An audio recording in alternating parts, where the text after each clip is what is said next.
A man is crossing the street when he accidentally drops his wallet. A boy sees and calls out to him. He then asks what the boy wanted, and he says that he had dropped his wallet. The man pleases, and when he looks at his wallet, he sees that the boy had not taken anything from it. The boy says he wanted to earn his money in an honest way. He then praises the boy's attitude and asks where he lived and where his parents were. The boy says he lived on the street and had no parents. The man then says that he would help the boy by giving him money. The boy says he didn't want to and would like to earn money with his own effort. The man then offers him a job at his company. The boy accepts, as long as it wasn't something wrong.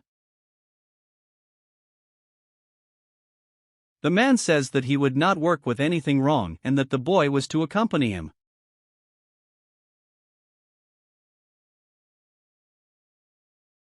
Later, the man arrives at his company and his employee greets him. He then asks who would be that boy who was with him.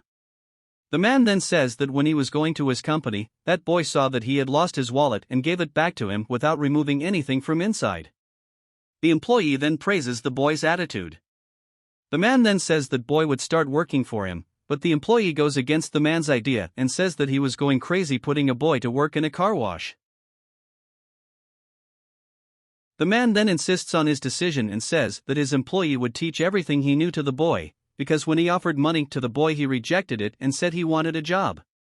The clerk then complains about having to teach the boy, but the man says it was in order and that the boy was to go with the clerk as he would go to his office. Sometime later, the two are standing by the cars when the man sees it and goes to talk to them. He says it was for the two of them to go back to work as there were so many cars to be cleaned. The boy then tries to go back to work, but the employee stops him. He says that he was the one who washed the cars and that if the boy wanted to wash something, he was supposed to wash the bathroom. Later, the boy says he was relieved that he was almost done with his work.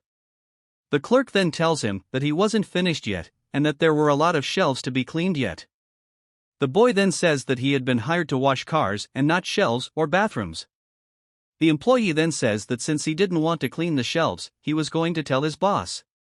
He then goes to his boss and tells him that the boy didn't want to work anymore. He says it was no use trying to teach the boy, as he didn't want to do what he said. The man is confused and the employee says he would show it to his boss. When they get to the boy, he was cleaning the bathroom. The boss then gets confused and says that everything was fine there and that the boy was cleaning everything properly. The employee then says that it wasn't clean until recently. The man then tells him to stop picking on the boy. He tries to defend himself, but the man says he would go back to his work. Sometime later, the man reunites the two and says that the day of payment for both has arrived. He then hands an envelope with the salary to each of them. The employee is not satisfied with his salary and complains to his boss. The kid, on the other hand, is very happy with his. The man then asks if there was a problem with the employee's salary, and he says it was very little. He then says that his income had dropped a lot. The employee then says that there was something wrong as he went to work every day, but the boy says that he didn't work right and he tells the boy to shut up. The man then praises the boy's work and he thanks the man. The employee then walks away furious with his salary. Later, the employee complains about his salary and says he would make his boss pay him, but the boy hears everything he was saying. The boy then hides and watches the employee.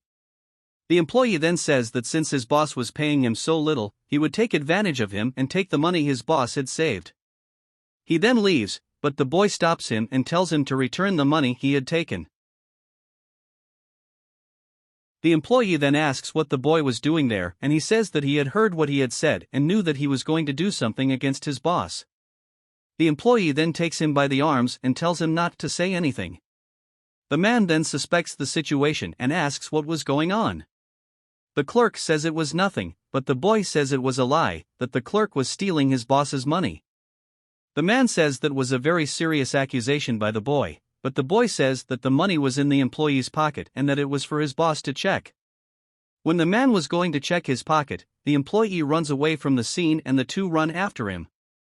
When the man was going to cross the street, the boy stops him because he would be hit by a car. The two then go back to the car wash and the kid tells him to be more careful. The man then thanks him for saving his life, but he says that he had saved his life before and that he was going to save his boss's now.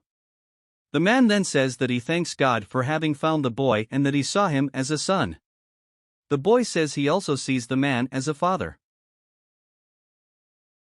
A few years pass and a woman knocks on the man's door. He then answers and asks what he could help the woman with. The woman says that she has been looking for him and that unfortunately, as he has not paid his debts, she has brought an eviction notice for him. The man is confused and asks the woman to explain better. She then says that that was an eviction order and that she needed the man to leave her house that day. He says he only had that house and asks the woman not to do that to him. She then says that she couldn't do anything as she was just following orders. Suddenly a young man appears and asks what was going on. She then greets the young man and asks what he was doing there. He then asks if those papers were an eviction order, which makes the man recognize the name. The woman then says that that man was not able to pay his debts and that that was an eviction order. The young man says he understood the situation and that the woman was supposed to hand him the papers. The woman says she couldn't give the papers to the man because they were too important. The man then insists and says that the woman should tell her boss that he would be responsible for that. She then agrees and gives the young man the papers and leaves. The young man says that although the man doesn't remember him, he knew him very well and that he had helped him when he needed it most. The man then asks if he was that boy he met and he says yes. He says he was there to return the man's favor, but he says it wasn't necessary. The young man then insists and tells the man to take the papers because everything would be fine. The man then thanks the young man.